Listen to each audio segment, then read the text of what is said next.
केंद्र सरकार ने 3 मई को खत्म हो रहे लॉकडाउन से पहले इसे 2 हफ्ते के लिए और बढ़ा दिया है। जो लॉकडाउन पहले 3 मई को खत्म हो रहा था, अब वो लॉकडाउन 17 मई को खत्म होगा। लेकिन केंद्र सरकार ने इस लॉकडाउन को बढ़ाने से पहले देश के सभी जिलों को अलग अलग जोन्स में बांटने की कार्रवाई पूरी की थी, जिसमें 130 जिले रेड जोन में शामिल किए गए थे, 284 जिले ऑरेंज जोन में शामिल किए गए थे और 319 जिले ग्रीन जोन में शामिल किए गए थे। लॉकडाउन जो कि 2 हफ्ते तक के लिए बढ़ाया गया है, उसमें सबसे ज्यादा छूट ग्रीन जोन्स में मिलने वाले जिलों को मिलेगी, यानी कि 319 जिलों को मिलेगी। इन ग्रीन जोन्स में मॉल, स्कूल, शैक्षणिक गतिविधियां और बच्चों से जुड़े पार्क और दूसरी चीजें सभी प्रतिबंधित रहेंगे। लेकिन कुछ चीजों के लिए केंद्र सरकार ने हामी भर दी है, जिसमें राज्य सरकारें चाहें तो वहां पर बसों का ऑपरेशन कर सकती हैं, लेकिन उसके लिए भी सोशल डिस्टेंसिंग और उनमें तय मानकों के अनुसार सवारियों को ले जाने की ही परमिशन मिलेगी।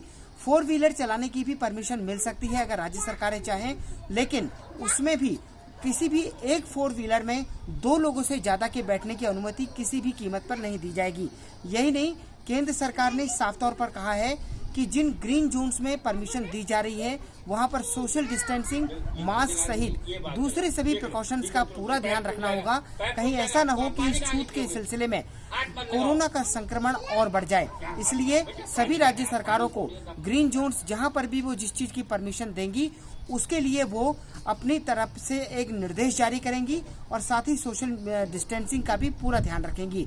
ऑरेंज और रेड जोन के लिए वहां के अलग अलग अधिकारियों को ही उनके ऊपर छोड़ दिया गया है कि वो किस तरह से वहां पर छूट का ऐलान करते हैं। हालांकि ऑरेंज जोन में भी छूट दी जा सकती है। तो कुल मिलाकर सरकार की योजना यह है कि धीरे धीरे इस लॉकडाउन से एग्जिट किया जाए, ताकि देश की अर्थव्यवस्था जो कि एकदम पटरी से उतर गई है, उसको धीरे धीरे पटरी पर लाया जा सके।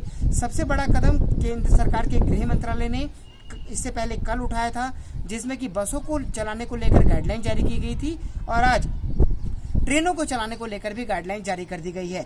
और इसके बाद अब केंद्र सरकार ने जो है जिस तरह से लॉकडाउन को 2 और हफ्ते के लिए बढ़ा दिया है, उसके बाद स्थिति साफ है कि सरकार बाहर निकलने का तो सोच रही है, लेकिन उसमें भी काफी संयम बरत रही है। कहीं ऐसा न हो कि इस लॉकडाउन से बाहर निकलने में कोरोना के संक्रमण को तोड़ने को लेकर जिस तरह के प्रयास किए गए हैं, उनके चलते आगे खुलने वाले इस लॉकडाउन के चलते वो संक्रमण और फैल जाए। इसलिए सरकार ने सभी लोगों को आगाह किया है कि छूट देने से पहले सोशल डिस्टेंसिंग सहित सभी तरह के प्रिकॉशंस का ध्यान रखा जाए।